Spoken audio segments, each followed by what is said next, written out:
ఇప్పుడే మనం చూసుకున్నట్లయితే ఉద్యోగులను 27 ఆ ఉద్యోగులను 27 వరకు కూడా తొలగించవద్దు.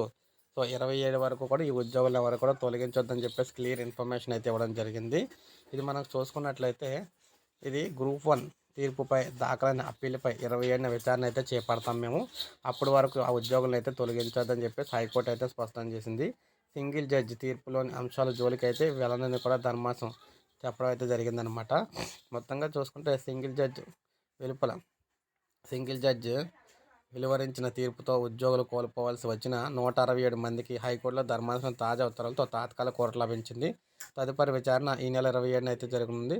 వారిని ఉద్యోగాల నుంచి అయితే తొలగించొద్దని ధర్మాసనం స్పష్టం చేసింది. గ్రూప్ 1 వ్యవహారంతో ముడిపడిన అప్పీళ్లపై విచారణ ఈ నెల 27కి అయితే వాయిదా అయితే వేసిందనమాట. ఈ నోటిఫికేషన్ ఆధారంగా ఉద్యోగాలు పొందిన వారి ప్రయోజనాలను దృష్టిలో పెట్టుకుని తాత్కాలిక ఉత్తర్వులు అయితే ఇస్తున్నట్లు పేర్కొంది. ఏపీపీఎస్సీ అప్పీళ్లతో పాటు ఎంపికైన ఉద్యోగులు కొందరు సింగిల్ జడ్జి తీర్పులోని కొంత భాగంపై అభ్యంతరాలతో ఎంపిక కాని అభ్యర్థులు వేసిన అప్పీళ్లను కలిపి ఈ నెల 27 మొత్తంగా ఎంపిక కాని ఉద్యోగులు అదేవిధంగా ఏపీపీఎస్సీ ముగ్గురు కలిసి వేశారనమాట పిల్లు. మూడని కూడా ఈ నెల 27 అయితే విచారిస్తామని చెప్పేసి హైకోర్టు అయితే తెలియజేయడం అయితే జరిగింది. సో, అప్పటి వరకు ఈ ఉద్యోగులను ఎవరిని కూడా తొలగించొద్దని చెప్పేసి చెప్పిందనమాట. సో, ఇది ఈ ఉద్యోగులకు సంబంధించిన లేటెస్ట్ అప్డేట్. లైక్ చేయండి, సబ్స్క్రైబ్ చేసుకోకపోతే మన ఛానల్ సబ్స్క్రైబ్ చేసుకొని ఫాలో